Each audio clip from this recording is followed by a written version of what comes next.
back for another tutorial. One that follows up on the rest, and we're getting closer to actually playing. If you hadn't got the info or the knowledge that I portrayed in previous tutorial videos on your own, or on your search in YouTube, or on your search for how to play or how to get better, if you are missing any of those basics, you're gonna still lack when you're playing. So I did the hitboxes in the cars, the arena, the boosts, the button settings, the game modes, which to choose, what to play, the ranks, the tutorial, the ranks and how to get there, the positions, how to set yourself on the field, how to do a kickoff, how to get in the rhythm of the game. We're now gonna do the actual hit on the ball. Now there's a few levels in how you can approach or hit the ball, and I think I'd like to divide them into 3 categories. So you have basic, then medium, and advanced. So if you just start the game, you have no idea why to do this or how to do that. Flip resets, aerials, car control in the air. That's all useless if you're just starting. If you're just starting, you're just driving on the ground, trying to hit the ball, which is already a challenge.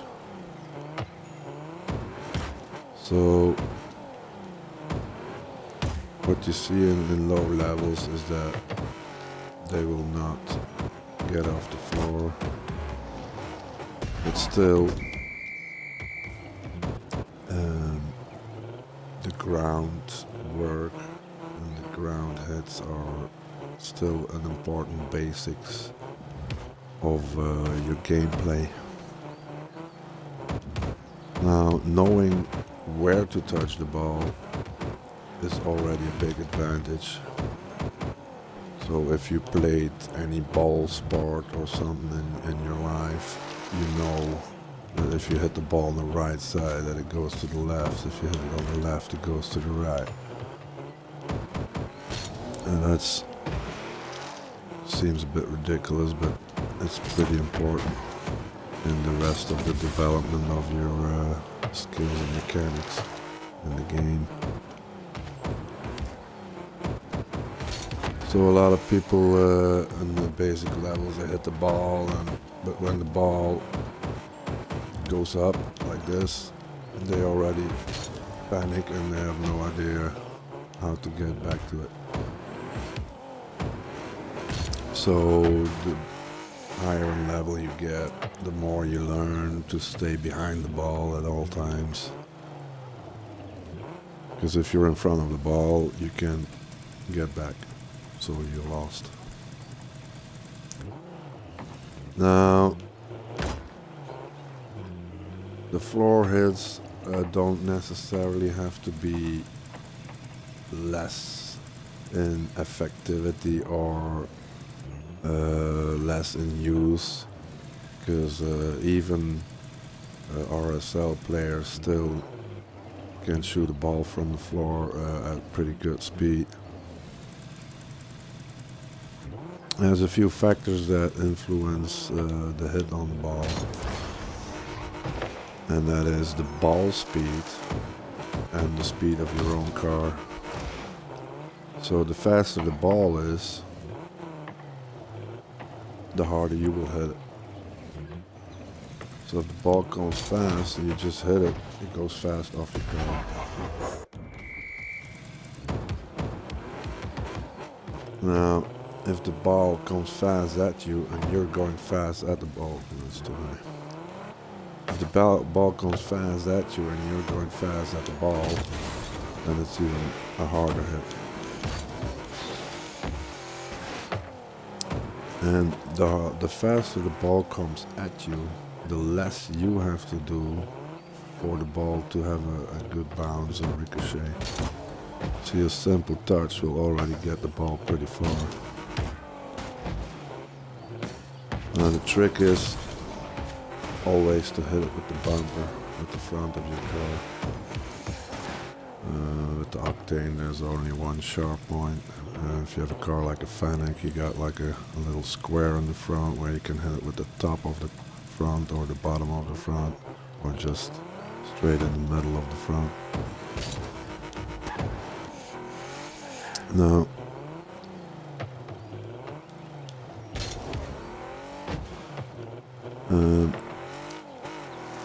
the low level is then just hitting the ball without anything else. Now the medium level I was talking about is when you're gonna use your boost or your speed or your flip to increase the speed of the ball or the reaction on the ball on your touch. See, that pinch is already a combination of 3 or 4 other factors that I'm not even mentioning.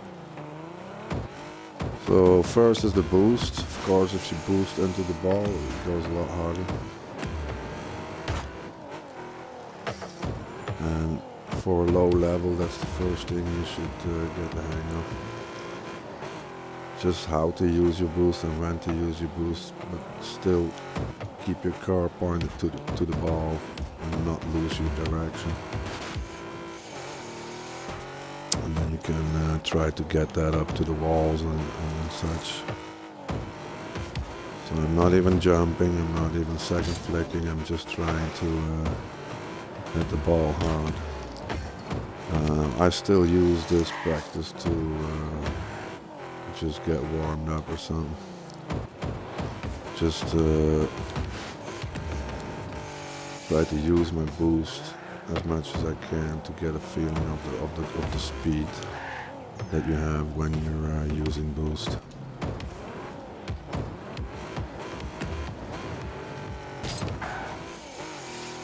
Now, once you get the hang of the touches and the boost,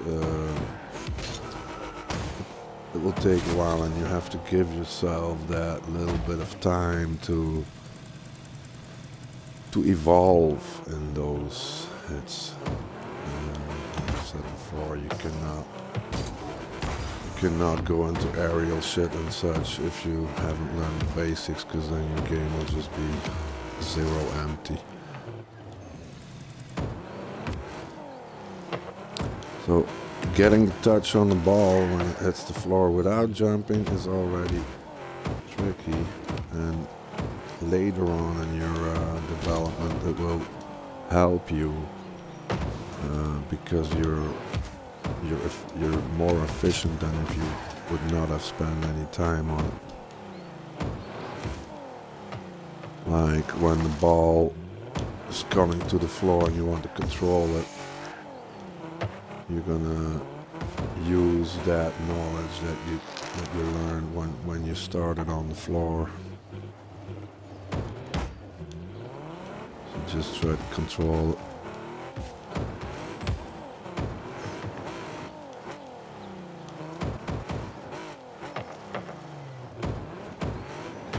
Get that timing where the ball bounces.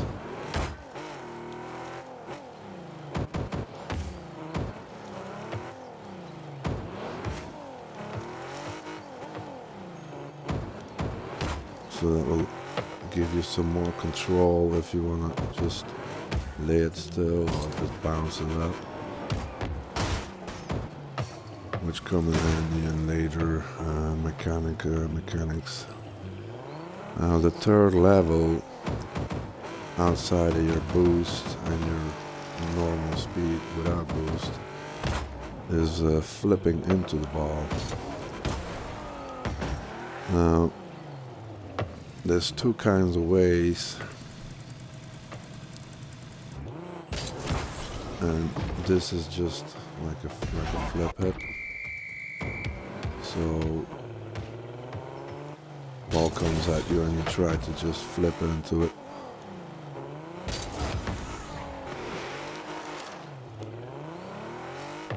Without using boost. So when I do it, it looks simple, but getting the accuracy will take you some time. So now I'm just flipping into the ball. Flipping into the ball. Flipping into the ball. Flipping into the ball. Flipping into the ball. And like you see, I'm just using a forward flip now.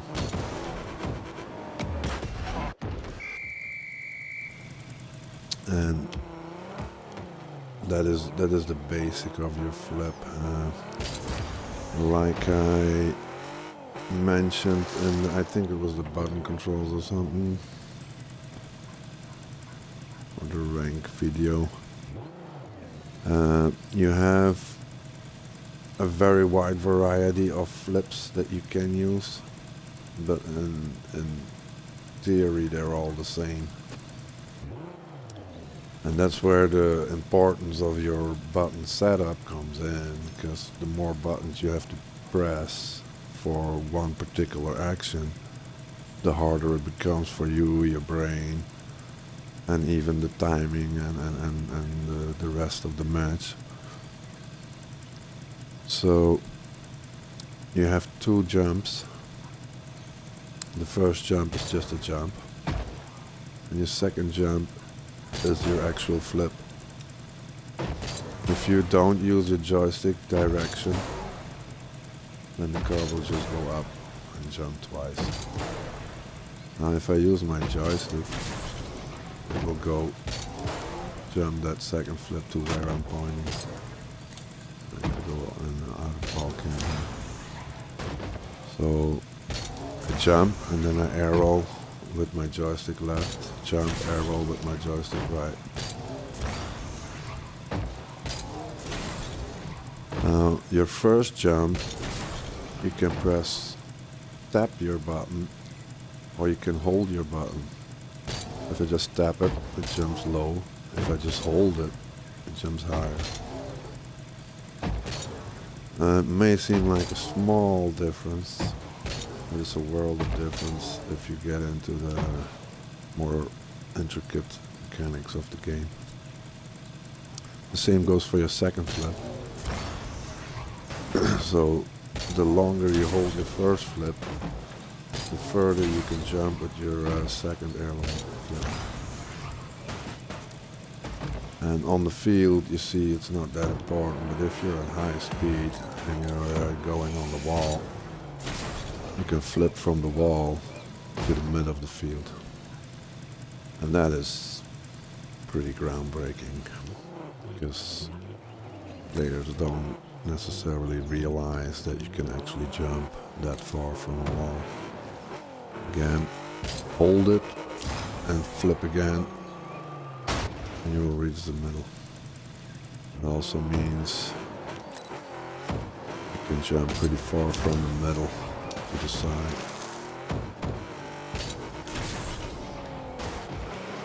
Of course, the more forward momentum you got, the more diagonally you will travel. Now in that second flip is where the most important mechanic of the game houses. Because if you get the hang of the second flip and the timing, you can do infinite approaches on the ball in different ways. So what I mean is that instead of just floor and hit it, you can jump and hit it with a rotation left or right. Try not to this with this too. And that gives you already a wider range of approaching or hitting the ball. So, for example, when a opponent is coming at you with the ball, and you're going and you're a low level, you're just going straight at the ball and you're trying to block it like this. But when the opponent fakes you and goes left or right, because you're in a straight line, you're already lost. So he can pass you on both sides. Now, if he comes at you from the left like that, and you approach him from the right, and you jump and you flip left into the ball, then you narrow down the options of your opponent, because instead of when you approach straight, he can go left or right. But when you approach from the right, he can only go to the left, which is right for him. So if you're gonna then jump and arrow left, then you will jump into the ball, and the only way out is to the left of you. So the right side is completely blocked off.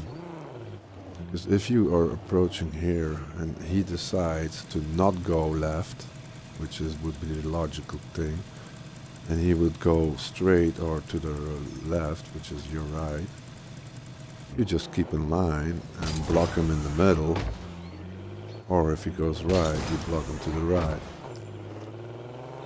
So by approaching on the right, he has more escape room on the left side, on the other side.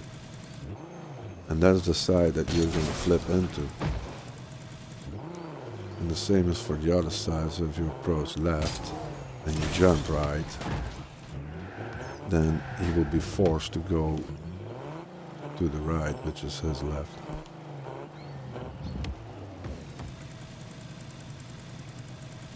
Now this can also be implemented in the air, of course. So if your ball is bouncing, you can flip into it with your second flip. You can learn to control the ball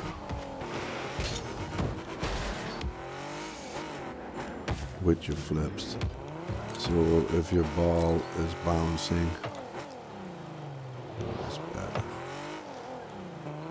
You can get above it and then flip down and hit the ball up on the top side of the ball, resulting in it staying low. So when you're doing ground play, so when the ball is coming at me, oh, that's way too high. Oh, nice shot. When the ball is coming at you on the floor and you're not going to jump with your car, the ball will always go up. Because you cannot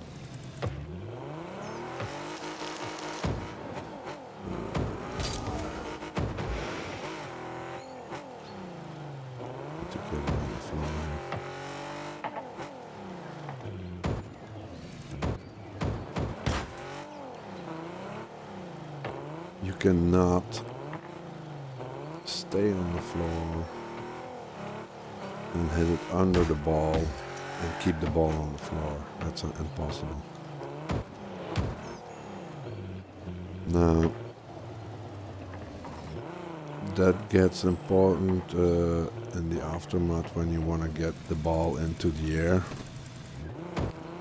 So when you want to get the ball up in the air, you're not gonna approach it with a flip and then try to do something, because then you will be faced above the ball and all your actions will go down on the ball.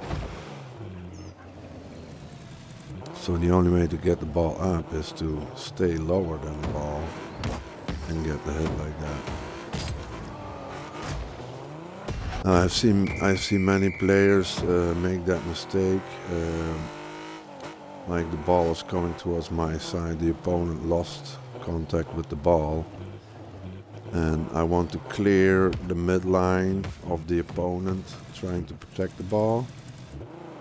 Then I'm not gonna do this, because then the ball will stay on the floor and your opponent will have a very easy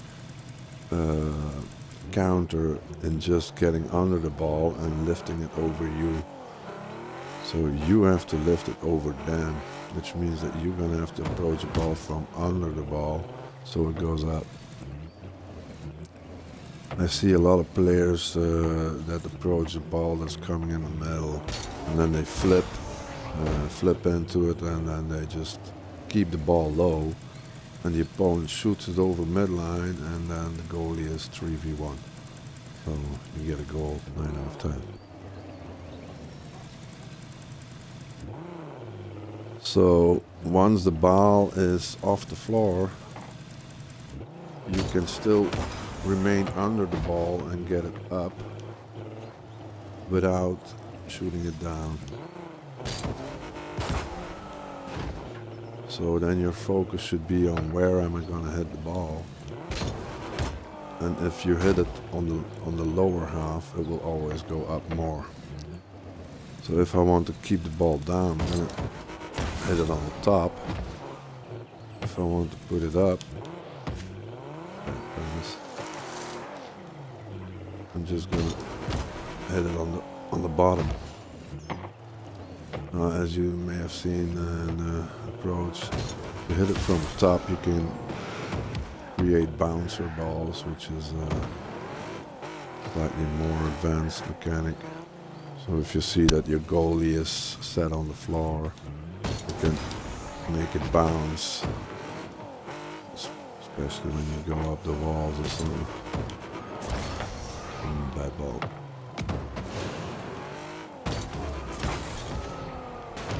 Bad ball.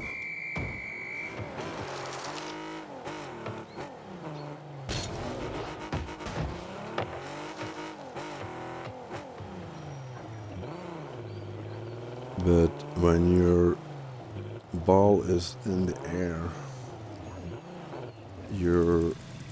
the opportunities, the options you have multiply by 2. Because if the ball is on the floor, you can only use this.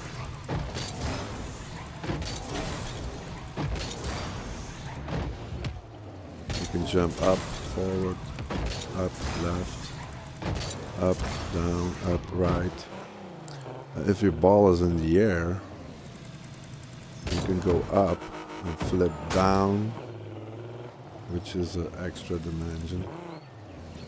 So instead of left, right, up, you go left, right, up, or down. And that increases your options. And now we're gonna drop it back, drop it on the floor. So if you see that people are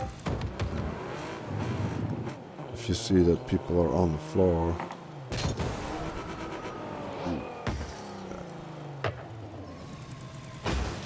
if you see people on the floor, you want to lift it up and get it over them. If you see that people are in the air, you want to keep it down so you can pass them that way.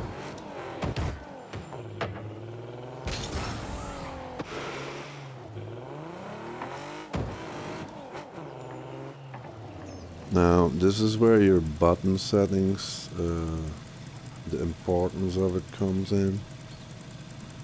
Because when you have intricate button settings or combinations, your second flip becomes a hard task.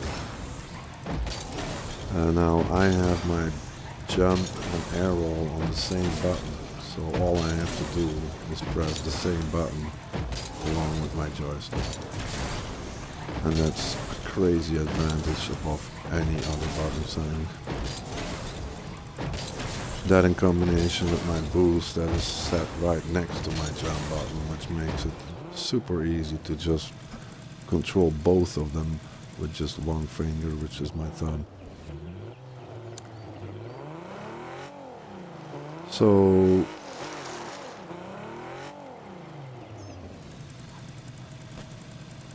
what brings you to the next level is what I also mentioned in the ranks, is getting the harder hits on the ball.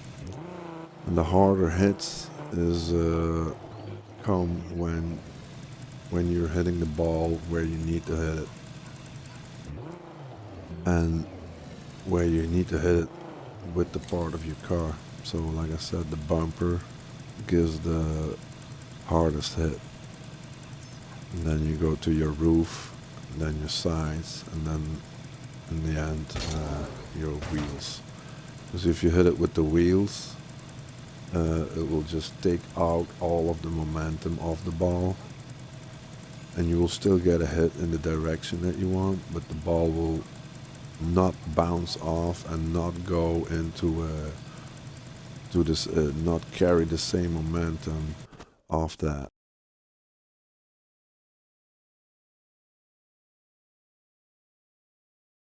Hello. Good. Yeah, I'm doing a tutorial. I'll speak to you later. That was Danny. So, if you hit the ball in the middle, you will hit it harder than if you will hit it on the side. So that's just because of its circle, and the most indentation is in the middle always. Now your bumper is the sharpest corner on your car, which means that it indents the car the most. Because if you do it with the back, it's a big square, and then it will take the sharpness out of your hit. So if you hit it like this, it's just a thump. It's just a big square that's hitting the ball.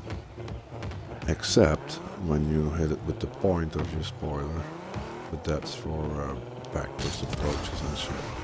That's for much later. Now, the trick of getting a hard hit on the ball is to combine your boost with your flips. And that's why it's important to get the hang of your flips on time, so you can later on combine those with the boost without problems. So you can already get some good hard hits without using your boost. You can even get to the speed. You see? See the flames appearing. So if you just flip 2 or 3 times,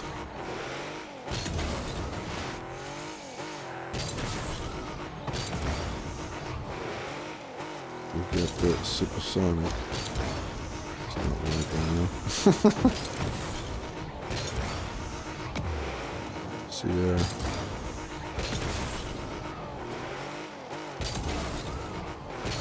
See, when the flames come out of the tires, you get supersonic.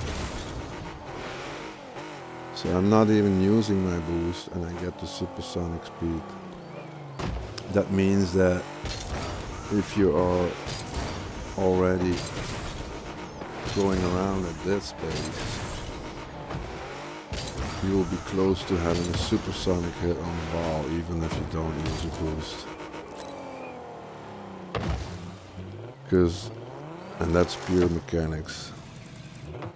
Because you can hit the ball with the boost and not even get a hard hit like you would have when you're in momentum of doing your flips and just carry your momentum over into the ball.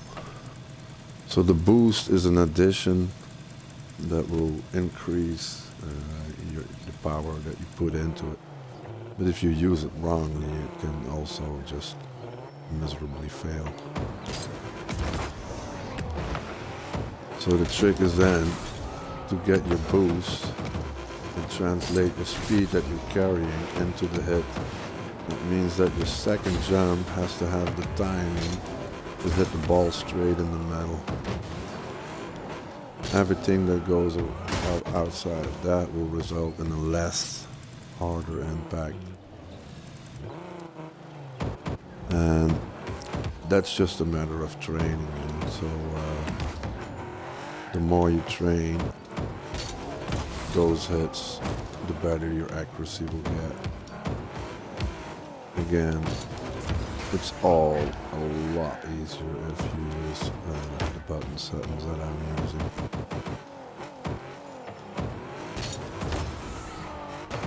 So if you're practicing just hitting the ball in the middle, you can see that you're already developing a lot more power into it. Always hit it with the bumper. The reason why that's important is that if you hit it with the sides, or with the top of your roof, or with the bottom, those could be handy and could be functional in certain situations. But what mostly plays is that if you miss the contact with your bumper, you will still get the hit with the other part of the car. And that will result in not the same power, you will still get the hit. And that's often more important than getting the power. And then that's when you start incorporating the position that you have. And I always say, if you're in defense, you cannot miss a ball. If you miss a ball in offense, it doesn't matter. Unless you're playing a 1v1, which if you lose it, the other guy will score. And then it's just a matter of staying behind the ball at all times. But if you're playing 2s or 3s, if you're in front and you miss, someone will pick up. Your teammates will pick up. If you're in the back and you're third or second or last person and you miss the ball, it's a goal. Very simple. That means, logical wise, that if you're in the back, you cannot miss a contact on the ball. Now, if they're attacking from the left, right for me, and they're coming at the goal, shit. So if they're coming from the right side and they're gonna attack on me, if I miss the ball, they score. No matter if it's the first or second or third attempt, they will score. If you miss, they will score. Simple. That's the logic you gotta go from. But if you hit it, the ball will go always in some other direction that will be less predictable for the opponent.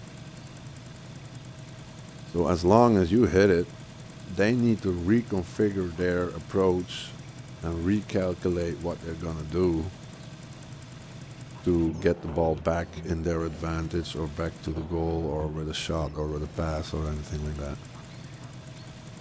Also, when you hit the ball, you give your teammates more time to recover or to get more boost or to defend your back boosts.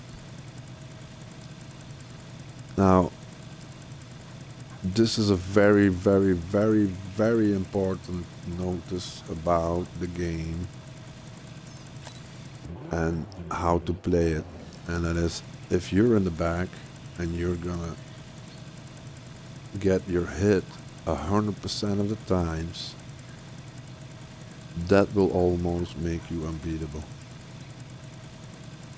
And the way to do that is to make a difference in your brain and in your approach to the game about how you approach the defensive ball or how you approach an offensive ball. And that's what I'm explaining about hitting it in the middle.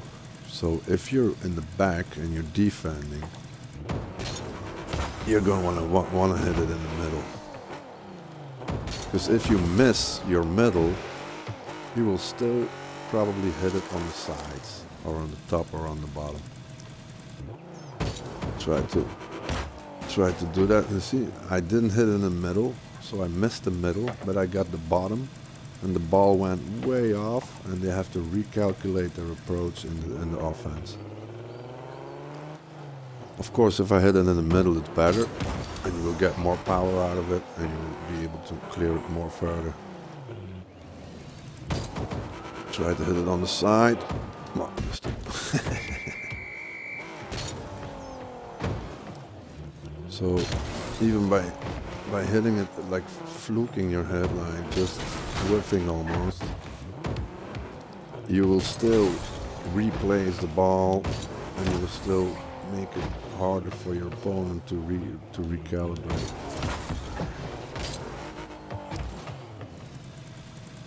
So, and the importance of making a difference between the offense and defensive approach on the ball is that you will create those two different approaches, which other players don't have. So other players will just hit the ball, and if they miss, they miss. If they don't miss, they don't miss. In front, back, doesn't matter. But if you train yourself to always go for the center of the ball in defense, you will be a lot more effective than any other player. And I learned that just naturally by being in the goal at all times. At first, I was bad and I wasn't good enough to do good things in the front, so I stayed in the back. And then sometimes you let goals in because you're not qualified enough to save everything. Now, that's when I start developing the whole difference between offensive and defensive approaches or hits. And now it became an automatism for me. So 99% of the balls that come towards me, if I'm in the goal, I will save. And there's always those exceptions, of course. But what it also does, in contrary to giving yourself more self-esteem, more certainty when you're in the back, because you know when the ball comes, I'm gonna hit it. If it's not in the middle, I'll hit it on the side. Now, on the contrary, in the front, you don't need to do that.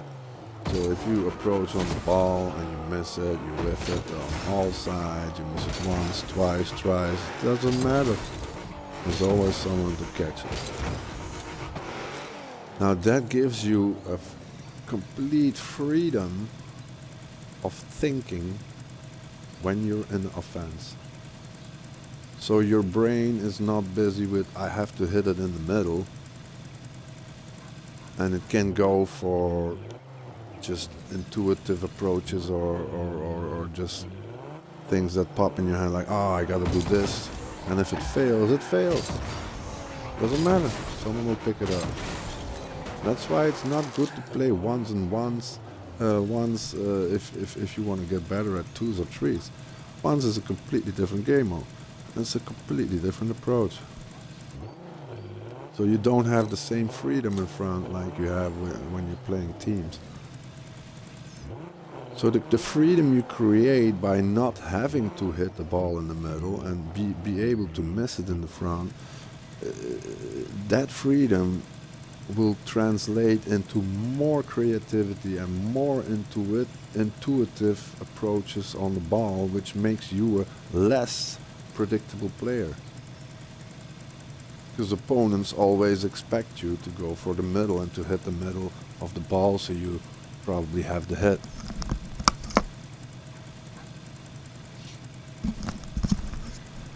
And that's not the ending of it, because if you're in the defense and you've been practicing and applying this concept or this theory, you gain accuracy.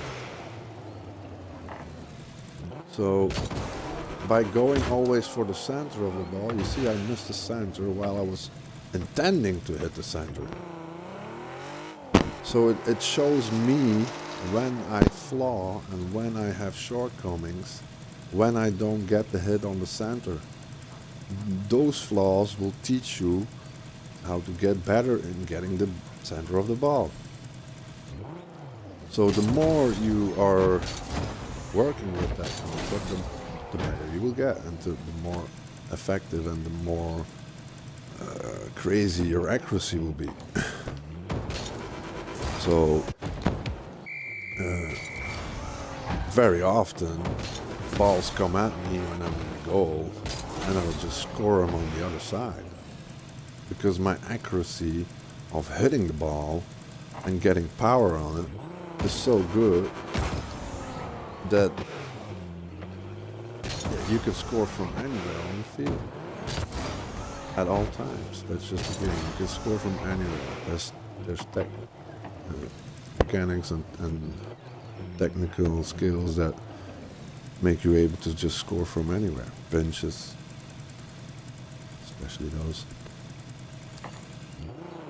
So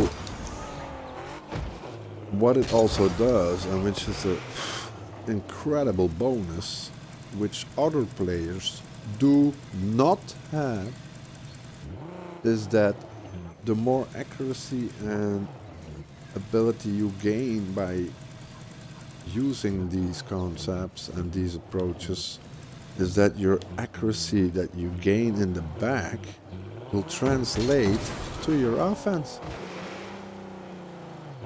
So that freedom that you created by not having to hit the ball in the middle in the offense,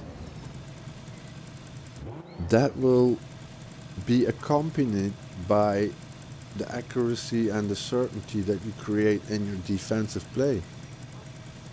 So your offense is going to gain accuracy because your defense gained accuracy. And that's because you separated the two approaches in your brain, in your mind, and in your way of playing the game.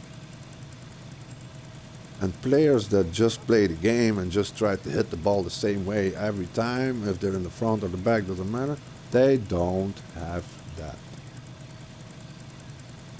That means that you're in a gigantic advantage compared to any player that doesn't have it. And that alone should put you up a few levels. So in offense, the accuracy that you carry over from your defensive work will translate in more crazier balls and more beautiful goals and more crazy goals, because you're not going for the center of the ball. So when you're on the side and you have to hit the ball on the side to get to the goal on the left, you have thick contact and thin contact. Thin contact is when you hit the ball on the side, on the very side. Thick contact is when you hit the ball in the middle. When you hit it straight in the middle, that's the thickest contact you can get. That's actually terminology that comes from pool and snooker, games like that. So if you're playing pool or snooker and you hit the ball in the middle, and the ball hits the colored ball in the middle, it will have the most impact and the most power. Once you start cueing off on the side of the white ball, the white ball is gonna delocate its direction because you're not hitting it in the middle. Now the accuracy that you gain in the back translates to the accuracy in your free approach in the front. So if I hit the ball at the right side of the ball very thin, it will go to the middle, and if I hit it correctly, I will score it. If there's not a good goalie, if there's a goalie who saves it, and you try it again and again and again. But your hits on the ball that are not oriented towards the middle, but oriented towards accuracy to get the goal and to avoid the goalie, those will get more accurate every time. And nothing of that happens if you don't make the distinction between the two approaches, offensive and defensive. Now, if you can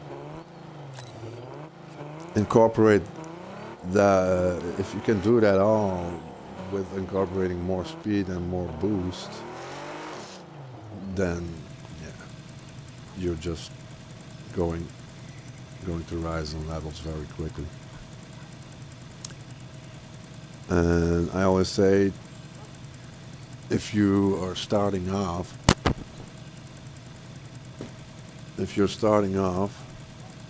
you learn to play fast. Once you learn to play fast, you have to learn to play slow again. Once you know fast and slow play, you're gonna try to get harder hits. Once you get harder hits, you're gonna try to get slower hits. The slower hits will confuse your opponent because he's thinking that you will go for the hardest hit. And that's when you get into the champ and grand champ levels. So first, you're slow. You try to speed up your game. When you know what your ultimate speed is, you know when you should slow down to fool the opponent. Once you get the hang of those, you get your power shots. Once you get your power shots, you try to hit the ball slower so you can keep it closer to your car and gain more momentum to put other mechanics in, like trickeries and fakes and shit like that. So if you're going at the goalie, ball is coming, you got a hard shot coming, he thinks you're gonna fucking smash it into his face. Instead of that, you're not going for the hard hit, but because he thinks you're going to, he will jump, pre-jump, and try to get the hard hit. But you fake him out, dribble the ball a bit further, and just roll it in. But there's no use in trying to learn to slow down your play if you don't even know what your fastest play is. And it's the same with power. There's no use in trying to hit the ball slowly when you don't know what your hardest hit is. Once you know that, you can just practice and just practice your speed, getting your hard hits, and enjoy it, because that's the most fun time of the game. That's the most easiest lessons. They will get the most result. You will get more beautiful goals, and like I said, that's the best time of your Rocket League gaming play. Because if you get higher in level, it becomes more intricate, more difficult, more frustrating, and all of that shit. More stress, all of that. So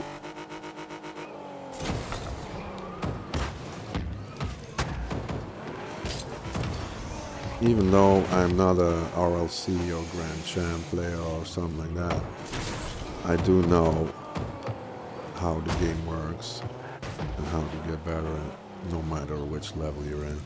Because I'm sure I can teach the RSL players some more. So I think that's it.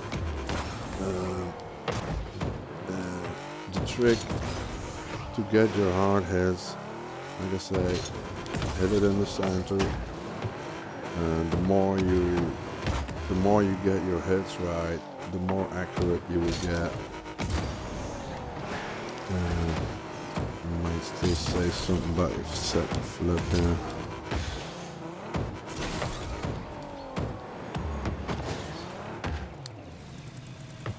Um,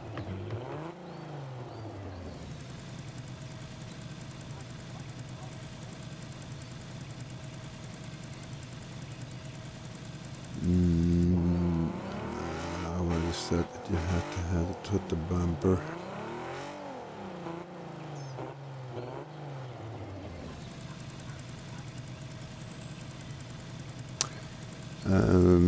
Yeah, just a little adding here, like I was mentioning, you learn to play fast to then learn to play slow. You learn to hit hard to then learn to how to hit slow. And the same goes for height. Uh, the lower level you are, the lower you're trying to keep the ball so you have more control.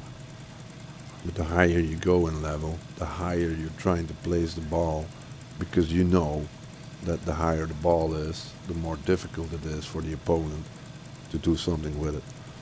And the more technical abilities or mechanics they have to pull out to get the ball in the air and to do shit with that in the air, like you see in RSL.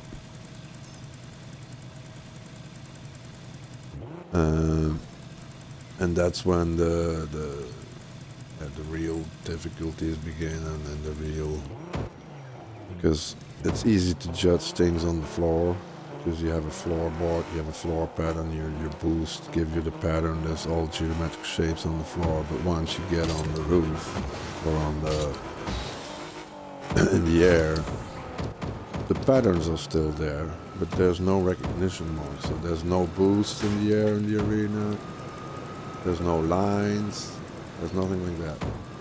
So all you can use to base your actions on is the patterns that you learned on the floor, and you incorporate that into your aerial play.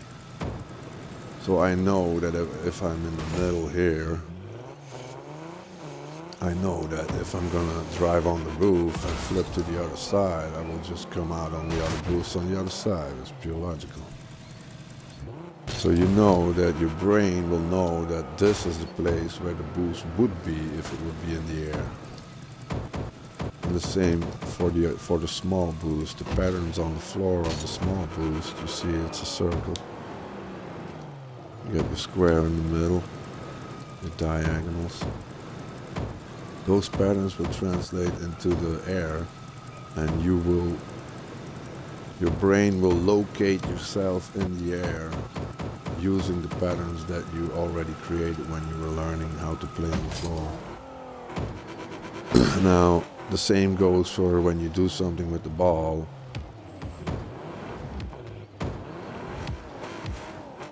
If you want the ball to go into the air and still be accurate where you want it to be, you are gonna use those patterns and those placements of the patterns that I mentioned that you already learned on the floor. For example, if the ball comes, I try to score it. But on higher level, if I try to score it, there will be a goalie. The higher you will be in level, the better your goalies will be and the better your defenses will be. So if the ball comes and I shoot at a goal, 9 out of 10 it will be just ricocheted by a defense. Now if the ball comes and I'm trying to not shoot it on the goal, but shoot it above the goal on backboard, as I say, then your goalie is not as chanceful as he would be when the ball is coming straight at him. Which is exactly the reason why the high levels try not to score and try to put the ball on the backboard.